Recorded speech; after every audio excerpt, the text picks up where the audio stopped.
सदाशिवसमारम्भाम् शङ्कराचार्यमध्यमाम् अस्मदाचार्यपर्यन्ताम् वन्दे गुरुपरम्पराम्। परस्याः प्रकृतेरनादिम् एकं निविष्टं बहुधा गुहासु सर्वालयं सर्वचराचरस्थम् त्वामेव विष्णुं शरणं प्रपद्ये।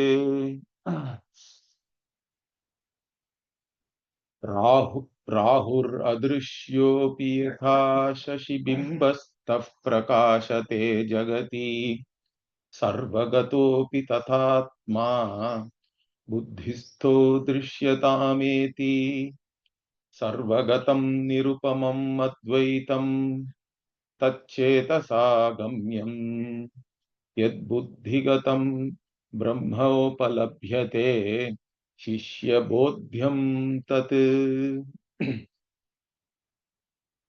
So we were seeing that the Guru is answering the questions which were raised by the Shishya. So in this context, the answer was given for the question, who is undergoing this samsara? Okay, kaha anubhavati, like that there was a question.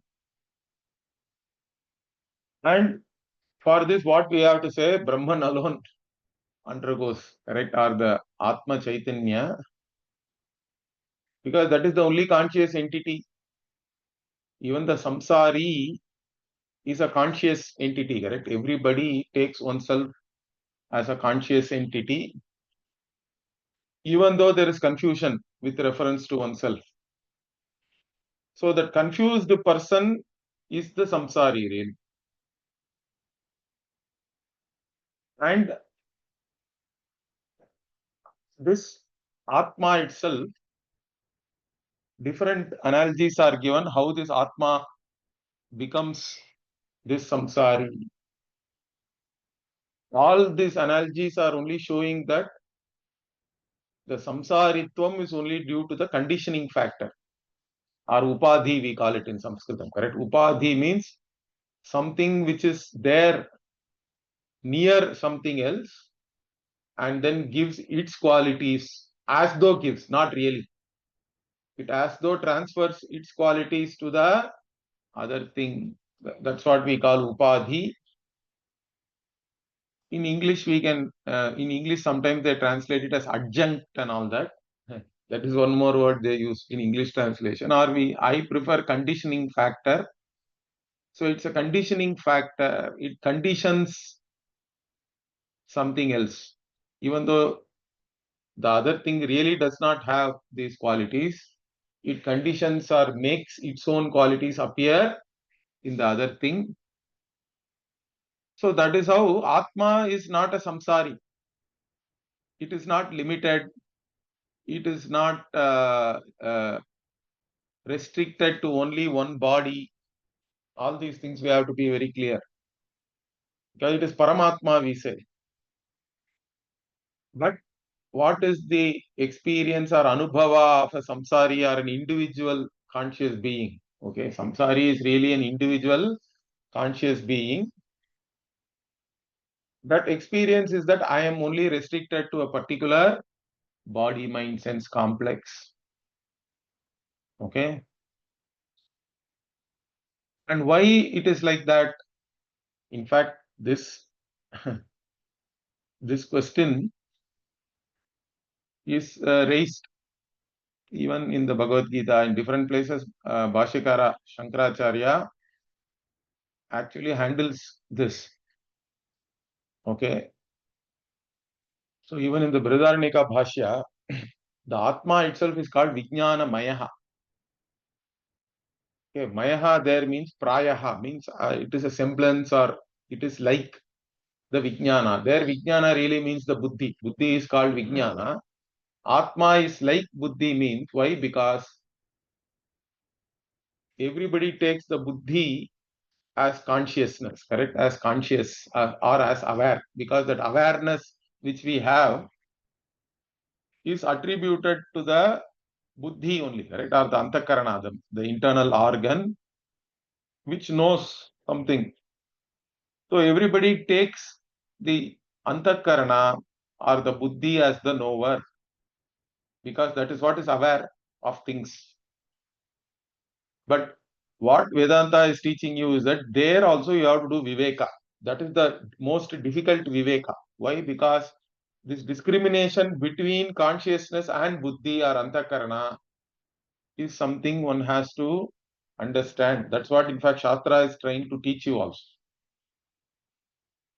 But that discrimination is the most difficult thing, to discriminate between consciousness and the buddhi, in which this consciousness is manifest. In fact, consciousness is first manifest in the buddhi because it is supposed to be pure or sattva and all that, correct? Because the buddhi itself or the antakarana is made from the sattva aspect of all the mahabhutas, like that we say that. Because it is sattva guna pradhana, it is able to manifest this consciousness. Or abhasa it is called in Sanskritam. Abhasa can be also translated as a reflection, but I don't want to use the word reflection because reflection confuses people. Because reflection means, does it really reflect? Then you will have other questions. How can Atma, which is formless, be reflected? And what is the reflecting medium? So many questions will come. It is better, although the word abhasa is used by Bhashyakara himself, but I think it is better to understand it as manifestation or semblance. Okay, the semblance of this consciousness appears. It is available in the buddhi, but that availability itself makes you confuse this Atma with wherever it is available. Okay, so you restrict it to only that place. That is the problem. You take yourself as an embodied individual being. Once you take yourself like that, then you are a samsari because you are limited. Once you become a limited being, you are wanting being. Samsaritvam itself is the idea that I am wanting. As soon as you think I am wanting in any manner, okay, whichever way you think you are wanting, then you should have a desire to get rid of that want, correct? But that is instinctual. You cannot accept yourself as a wanting person. So the samsari's problem is one of self non-acceptance, we say. That's why. So that self non-acceptance is not again acceptable. You want to make yourself acceptable to yourself. And you have to make effort for that. And that effort is unending because you never become acceptable to yourself as long as you are a wanting person. And whatever you do in this world, you will never become free of wants. You are always a wanting person only because you are limited by the very fact that you are an individual. So this is the problem. This is an unending problem. And so this Atma is available in the buddhi. Okay, buddhistaha drishyatameti. So first it is available in the buddhi. Then whatever awareness, consciousness is available in the buddhi is also there in the mind. Because in the mind only you experience sukha, dukkha, and all the other emotions and all that, correct? The aham buddhi is the buddhistaha atma, we say. The I thought, I. For to everybody, this atma is available in your buddhi as I. The I-ness, the I thought, ahankaraha also it is said. It is available as aham. And everything else is idam, correct? Including your emotions and all that, because they all become evident to you. So the mind itself, if you take it as the emotional mind, it's an idam buddhi only there, because it is all this. Although it is this, but the buddhi's awareness also flows into the mind. Therefore, there also there is confusion. Even though you are aware of your emotions, you take yourself as your emotions and say that I am happy, I am sad, I am angry. All these things are all really emotions which are known to you. And already we have discussed this. The fundamental thing in Vedanta is I am not whatever I know. You have to hold on to that. That is the basic analysis one has to do. So once it is available as aham in the buddhi, then that aham extends to the mind, then it extends to the indriyas also. Because this awareness is manifest in the indriyas, that's how they function, and through them only you are having all the pratyaksha jnanam, correct? And then the aham buddhi is there in the indriya also. That's why you say I am deaf, I am blind. Then this aham buddhi extends to the karmendriyas also and the prana. So I am hungry, I am thirsty, I am walking, all these things, I am breathing. All these things are activities of prana. But I is mixed with that, and there is an identity crisis there, really speaking, because false identity, self-identification happens, and then it also extends to the physical body. Up to the physical body, the consciousness is manifest, starting from buddhi. The first, the buddhi only, the abhasa is there, the manifestation. And from there it goes. These are all, in fact, Bhashyakara explains all these things in the Bhagavad Gita Bhashya. And he says that that is why there is a confusion. Different people take different things as Atma, correct? Even today, even big intellectuals, so-called intellectuals and scientists and all that, they take the physical body as Atma. For them, there is nothing more than that. And those people are only were called Charvakas in our tradition also. So Charvakas take the physical body. Some other Charvakas take the Indriya. Others take the Prana. Then some others take mind and Buddhi. The Buddhists are also there in that. The Vijnanavadi, they are all called. So different people are taking all these different things as Atma because the consciousness, the Abhasa particularly, is manifest in all these places, and then it becomes a locus for your error, and that's why it is called a kosha also. In the Upanishad also the pancha koshas are talked about. Koshavat achadayati iti kosha. That which is as though a covering. Okay. Why it is a covering? Because it covers your reality. You place, it becomes the locus of error, and by that fact only it becomes a covering of the reality of yourself.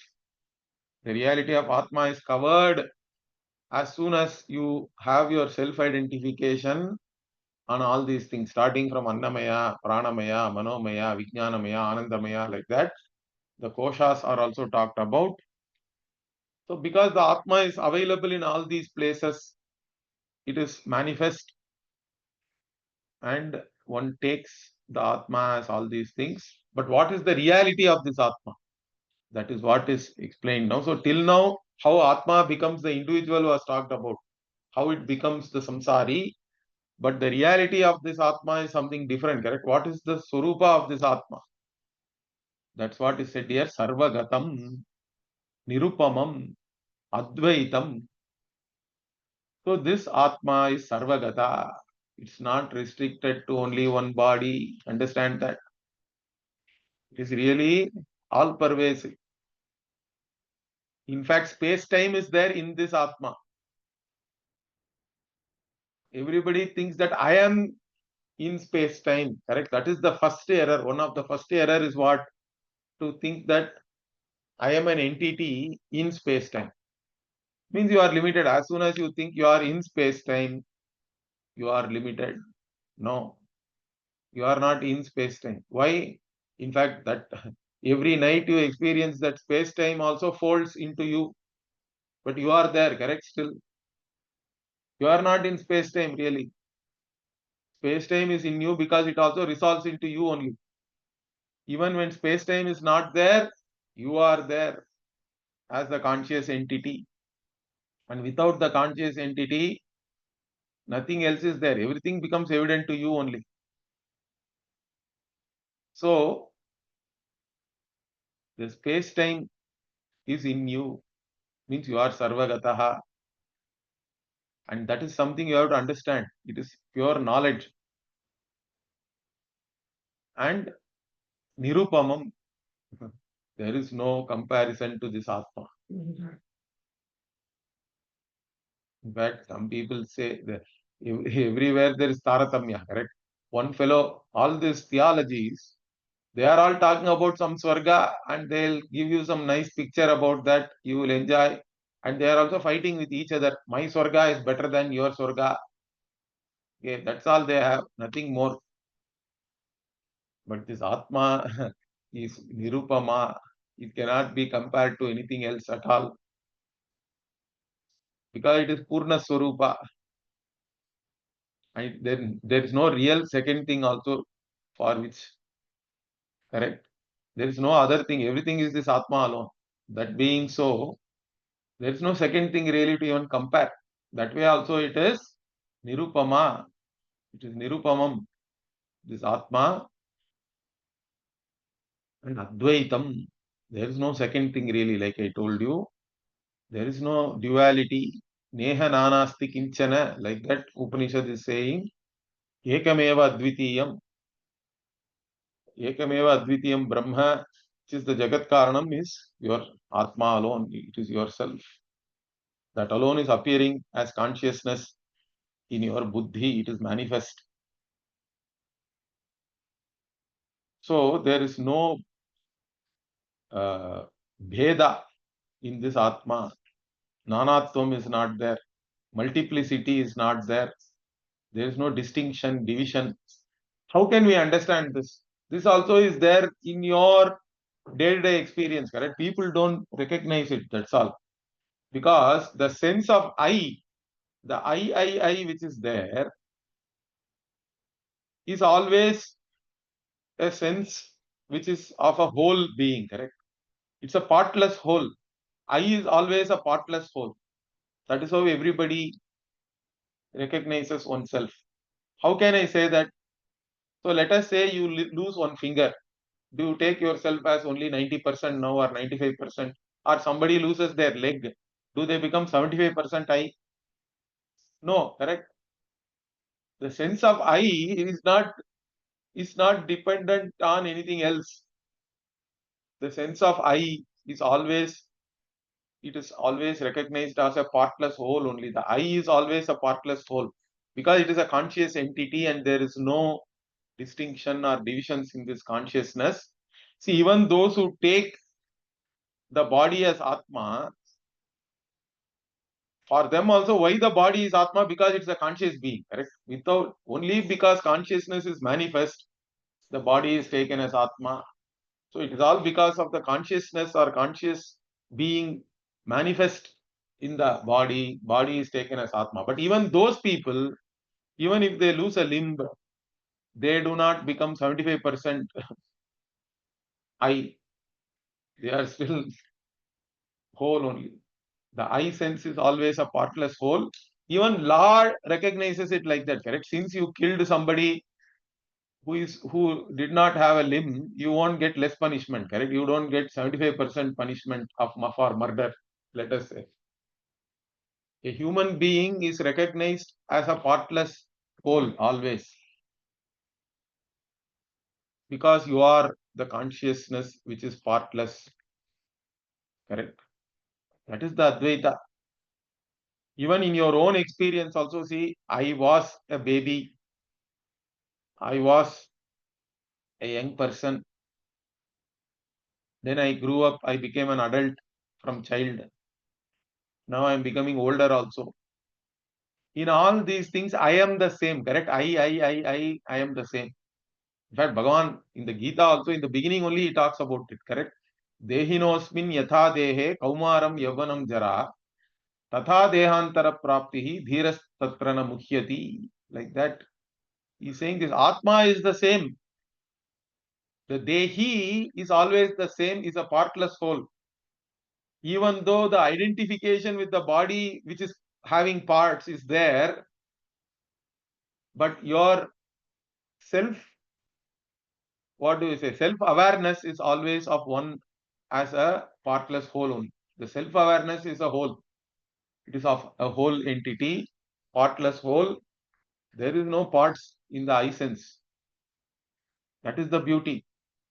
So you are Advaita. That also is not something which is, again, even in deep sleep also we can take it. Correct? In deep sleep there is no Dvaita. There is no second thing to know. But I am there always. I am there as a conscious entity to even say that I did not know anything. Correct? Pashyannapi na pashyati. Like that the Upanishad says.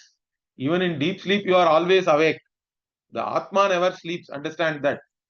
So my Guruji used to even dramatically teach us. He used to do like this. See, Atma is alupta drika, he would say, like this.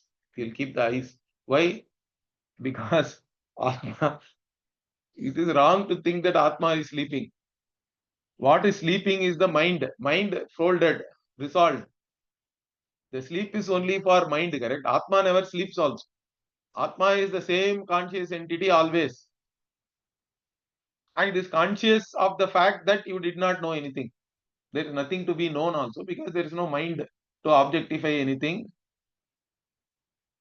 And since the mind is itself is resolved, even the subject is not there because consciousness manifesting in the buddhi only is the subject or the knower, correct? But I am there.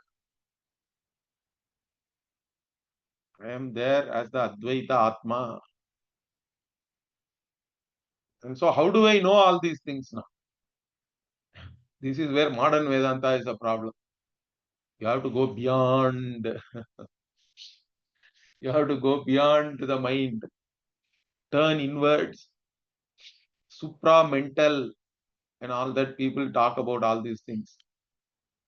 In fact, this question is asked in the Gita Bhashya. One Purva Pakshi comes and asks, he says, Atma is, you are saying Atma is Advaita, Atma is nameless, formless, it doesn't have anything, Astulam, Ananuhu, Asparsham, correct? So many things are, everything is denied in Atma, correct? Everything is negated. All duality is negated, all names and forms are negated, all sense whatever is perceptible to the through the senses, correct, like the whatever rupa rasa gandha etc are all negated in atma, correct?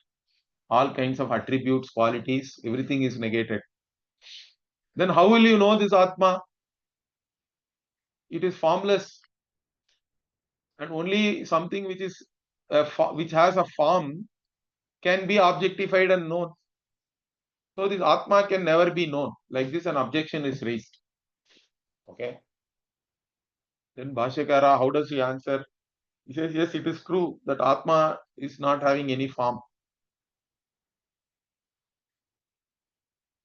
Then how do I get Jnanam and Jnana Nishta also of this Atma?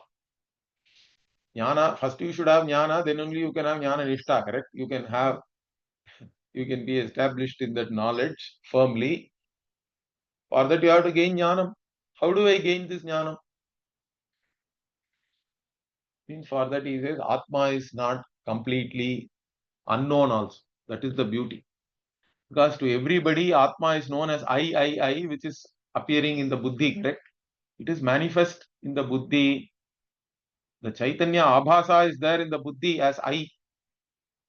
And the same Chaitanya Abhasa is there in everything else also, in this also. All the objects also is Chaitanya only. Even in the mind onwards, everywhere this consciousness is manifest up to the physical body.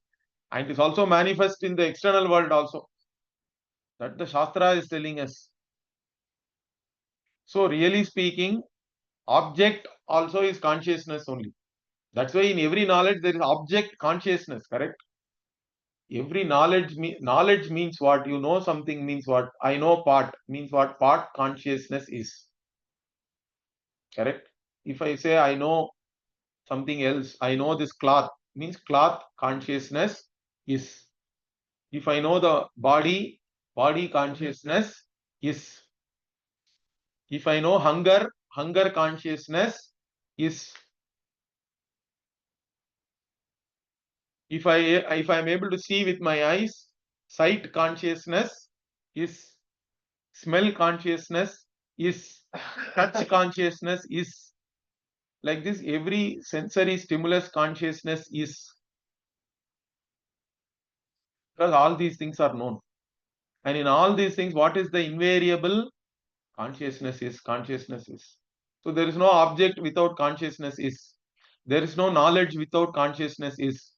There is no knower without consciousness is. Because there is knower consciousness is, knowledge consciousness is, known consciousness is. Now in all these things, what is changing? Knower, known, knowledge, everything can change. But consciousness is can never change. That is the invariable in each and every cognition. And that is you really speaking. That is the Atma. Atma alone is manifest as the knower in the Buddhi. It alone is manifest in the Manovritti, which is called the knowledge, correct? See, all knowledge is really Vritti Jnanam, even though the Vritti Jnanam we say, but that is Aupacharika, it is figurative. Because the Vritti itself is only a modification of the mind, which takes the form of the object. And that is Jada only. That is not really Jnanam. Whatever, why it is called Vritti Jnanam? Because in that knowledge or the consciousness is manifest.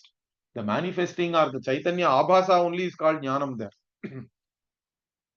And in the object also, you can never separately know the object without consciousness is being there, correct? So everywhere consciousness is alone is the, that is the Satchit. Satchit we say everywhere, Satchit is there. It is the invariable in each and every cognition. By that only it becomes Ananta also. Because it is Ananta. Space consciousness is, time consciousness is, all object consciousness is, means all these things are varying, they are all mithya, they are all anrita really. Consciousness is alone, is the invariable, unchanging reality, which is yourself. That is you. So you are available like this, as I am Prasiddha, but the problem is what? I am taken as the body, I am taken as the prana, I am taken as the indriya, correct? The Atma is taken as all these things. So there is confusion with reference to Atma. That is why there is a Vidhi also. Atma vare drashtavyaha. Tavya pratyaya is there, correct? Tavya in Sanskrit means you have to know it. You must know this Atma, like that. Shruti is coming and telling you. Even that there has to be a Vidhi, because otherwise everybody takes oneself for granted, correct? That is the greatest tragedy. You are born, you are foisted with an identity that you are the son or daughter of so and so, etc. Then you are given a lot of knowledge, you are sent to the school. The entire knowledge is about only the objective world, correct? You are only knowing about external things. It's all objective. In fact, they make objective as something great. Only if it is objective, it is true. Science has to be objective. All this, you are conditioned like that also. But what the subject is taken for granted, or the reality of the subject is never inquired into. But in a bizarre way, the scientific objective study also comes back to the subject now, correct? Because they also go up to the observer. Even though what is the nature of that observer and all, or whether there really an observer is required, there are differences of opinion. There is no consensus in all that. But even that objective study is pointing back to the subject now. Means you have to know the subject. You have taken yourself for granted. You have taken yourself as an individual being, and you have never inquired into yourself. That is why the samtaritvam itself is an avichara siddha, correct? And you have to inquire into it. That's why Shastra is giving a vidhi there. Drashtavyaha, Shrotavyaha, Mantavyaha, Nididhyasitavyaha. Otherwise, there is also an objection. Why should this Atma, if it is already known, then nobody needs to give a vidhi, correct? They need not mandate saying you have to know Atma. And Atma, nobody can say, I don't know also. If you go and ask anybody, do you know yourself, means everybody will say, I know. Then why should Shastra mandate?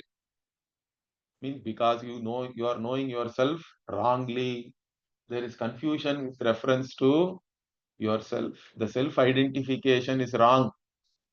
Therefore, the Atma has to be known like that. The mandate makes sense. And even this knowledge is a very special kind of knowledge. That's why it is subtle. Because everything else you have known only as an object of your mind, correct? All the knowledge you have gained in your life is always as an object of your mind. Even very subtle things you objectify in your mind, correct? You may not directly perceive, but you still objectify it in your mind, like black hole. As a concept, you objectify and then know. But now this Atma means what? You don't have to objectify yourself. I am always known. I am implied in every pramana vyapara. I don't have to use any pramana, any means of knowledge to know myself. Because I am self-revealing, self-existent entity. So Bhashyakara says all you have to do is to get rid of all these wrong notions only is what we call as jnana, correct? Because the Atmakara vritti, can it even take place? Because when you say Akara, it is a form, correct? So how can there be Atmakara vritti?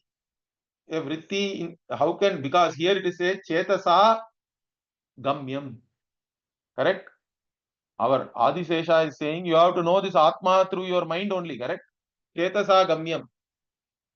And many Upanishads are also saying this, Manasa Eva Anudrashtavyam. You have to know it only through the mind. And there Bhashyakara says the mind which is purified, matured, and which is, he says, Shastra, Guru Upadesha, Samskrita, Manaha, and all that. The mind which is exposed to the teaching of the Shastra and the Guru, and the person who is already emotionally mature, intellectually mature, such a person, for him it is very easy to know. Otherwise, it is very difficult because people take themselves as this body, etc. To get rid of this body consciousness and all is not very easy by yourself. There is confusion also.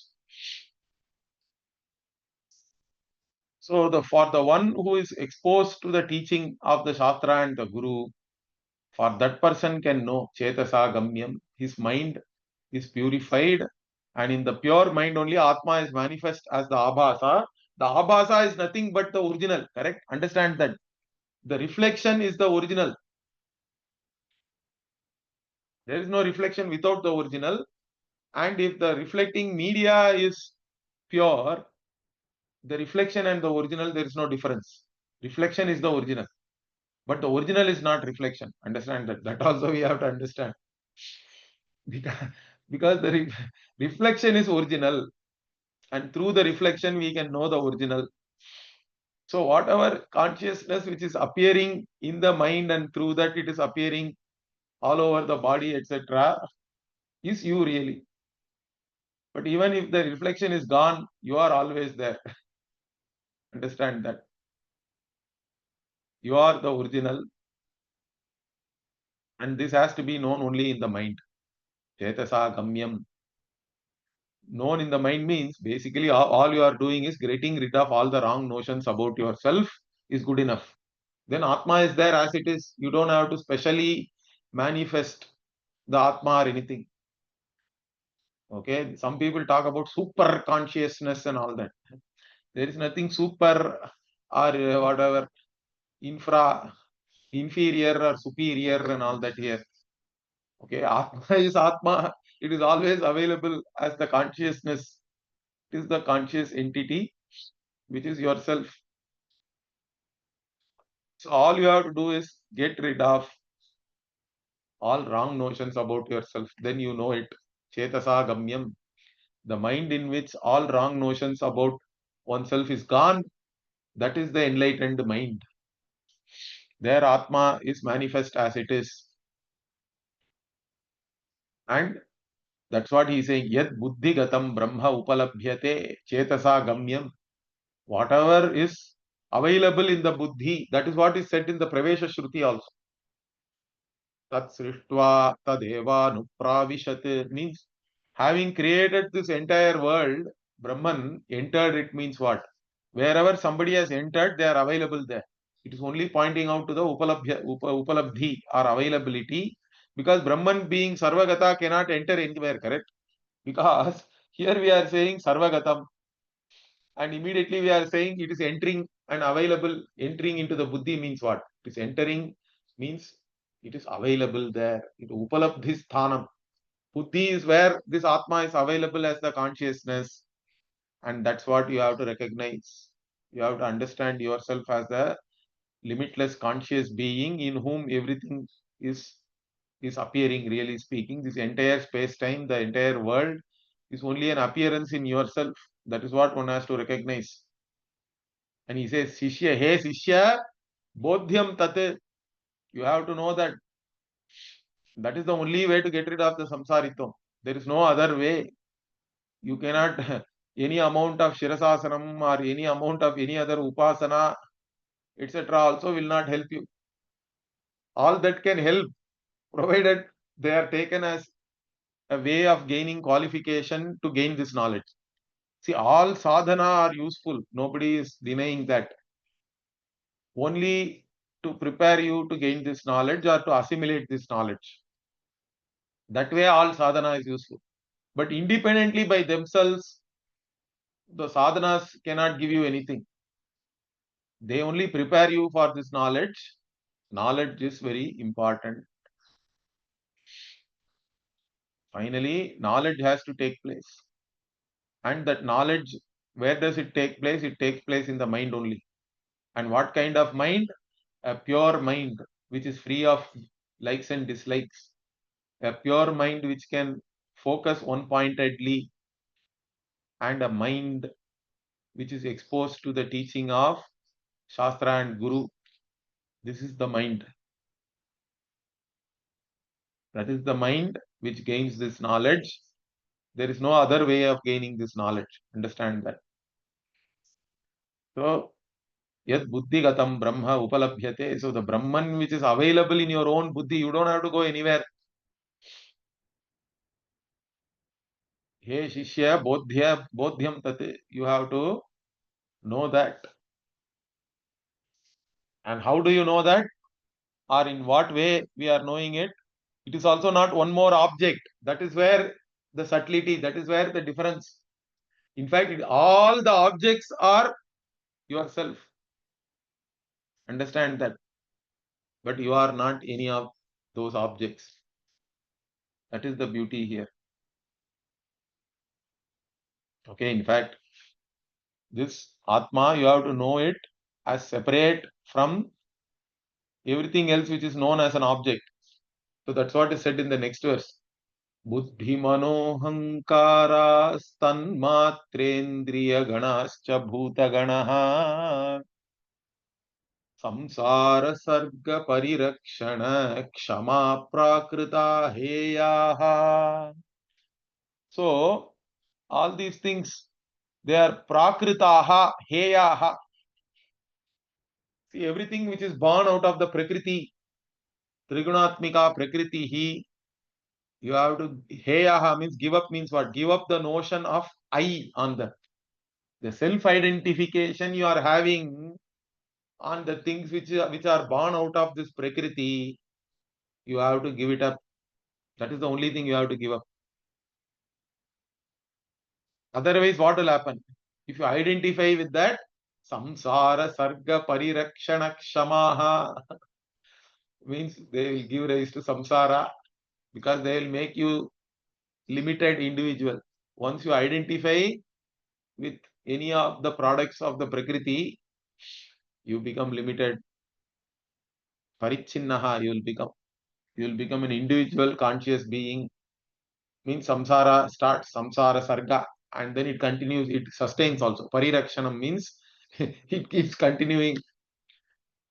So Kshamaha means what? They are capable of creating this samsara and sustaining it. What are those things? Is enumerating the entire thing. There are, in fact, according to Sankhya, there are 25 tattvas. So the 25 tattvas they are all born out of Prakriti only, we say. And the Purusha is there separately. So Purusha, or the conscious being, is the first tattva. And this Prakriti is there. And Mayadhyakshena Prakriti Suyate Sa Characharam. Like that, Bhagavan says even in the Gita. The Sankhyas take the Prakriti independently creates and all that, but we don't accept that. Correct? The Prakriti is Maya, means Mayavi is Ishvara or Vishnu only. So Vishnu is the Mayavi. The Prakriti is Purusha Adhina for us. It is dependent on the Purusha. But all other tattvas and all, we have no problem. So Buddhi, it starts with Buddhi, correct? Everything starts with, or in totality, we call it Mahat Tattva. In Sankhya, the total Buddhi is called Mahat. Then Manaha, Ahankaraha also, all these things in totality. So Avyakta, Mahat, Ahankara, like that we say. So those three things are there here. And then Tanmatra means the subtle elements. Tanmatra, Rupa, Rasas, Gandha, and all these things are also called Tanmatras. The qualities by themselves which define these elements, correct? Rupadi, those five. Then Indriya Ganascha, Indriya Ganaha 10, because 5 Indriyas we have, Jnanendriya. Then 5 Karmendriyas are also there. So now how many we have counted? Buddhi, Manas, Ahankara, these 3 tattvas are there at individual level also, at the total. And then the 5 Tanmatras, 10 Indriyas. This has become 18. Then Purusha and Prakriti, 20 ho gaya. Then Bhuta Ganaha, these are the Stula Bhutas. The Akasha, Vayu, etc. So 25 tattvas are there. In that, everything, including Prakriti and whatever is born of the Prakriti, Heyaha, Heyaha. You have to give up all those things. The self-identity in all that, you give up. And then whatever is left is Purushaha, who is the conscious entity, that is yourself. That Purusha is well known to everybody. You don't have to specially objectify and know yourself. You are self-evident, self-revealing entity who is prasiddha, in fact, who is known all the time as I. Just give up the wrong I notion on all these other things. That's all you have to do. That is the Atma Jnanam we are talking about. So this is what you have to really gain, this Jnanam. So give up wrong self-identification on the 24 tattvas and hold on to yourself as a conscious entity. In fact, further the same thing he is pointing out. In reality, none of these 24 tattvas are there. Okay. Dharma, dharmau, sukha, dukkha, kalpana, swarga, naraka, vasascha, utpatti, nidhana, varnashramaha, na santiha paramarthe. So in Paramaartha, in reality, there is no punya and papa. Karma, dharma here means punya papa only, karma. Because everything starts with the idea that I am a karta, I am a bhokta. Karta, bhokta is the first problem, because the identity with the buddhi leads you to take yourself as a karta, bhokta. Then you are subjected to punya papa, dharma, dharma. The dharma only produces sukha, dukkha. And that is also a kalpana only. Our Adi Sesha is saying, sukha, dukkha, kalpana. Then you are imagining yourself that I am subjected to sukha and dukkha, which is the product of dharma and dharma, because we say that punya fructifies as sukha and papa fructifies as dukkha. And then where do I enjoy all this sukha and dukkha? Means swarga, naraka. Correct? All these loka, swarga, naraka, vasascha, they are also kalpana. And in that what again? Utpatti, nidhana. You are born because the vasa, the living or having a life and experiencing things means you are born there. And then once you are born, you are having certain qualities, varnashramadi. There also identity is there. I am a brahmana, I am a kshatriya, I am a brahmachari, I am a householder, whatever. So varnashramadi identities are there. And then once body consciousness is there, birth is there, death also is there. Nidhana, all these things are there, like that you are thinking, correct? But in reality, none of this is there for you. That is the reality. Na santi iha paramarthe. In the paramartha here, whatever we are talking about, in the jnana nishtha, you don't have any of those things. You are not subjected to birth and death. You are not subjected to any karma. You are not subjected to punya papa. You transcend everything. In fact, effortlessly you transcend everything, and then just enjoy yourself as you are. You are the Ananda Swarupa, really speaking. You are the source of all happiness. That is the jnanam. And you have to just rest in that. Everything else is really not there. There is no punya papa, there is no suffering, there is no joy also, relative joy. Then there is no swarga, naraka, there are no lokas. There is atma eva lokaha, correct? For those who have transcended the yeshana traya, even in the Brihadaranyaka it comes. For them, the atma itself is the loka. Atmanam chet vijaniyat ayamasmiti purushaha. Kimichan kasya kamaya shariram anusanjvaret, and all also it is said. So you don't have to make any effort to do anything. Desiring what? You have to take any effort. For whom? For the sake of whom? You are everything, in fact. You are Atma Kamaha, you are Apta Kamaha. Atma itself is the loka for you. So you don't have to go anywhere. You don't have to gain anything because everything is you only. It is all already attained. There is nothing to be attained. You are Krita Krityaha, like that a word also is used. So that being the case, you have to just be as you are. Only thing you have to do is get rid of all the wrong notions, wrong self-identification, and that is jnanam. And for that you require the upadesha of Shastra and the Guru. And for that only all the effort you are making. Okay, that is the thing. Okay, so the next verse and all we will see in the next class. Om Purnamadav Purnamidam Purnat Purnamudachyate Purnasya Purnamadaya Purnamevavashishyate. Om Shanti Shanti Shanti. Harihi Om Shri Gurubhyo Namaha. Harihi Om. ಧನ್ಯವಾದ ಗುರುಜಿ.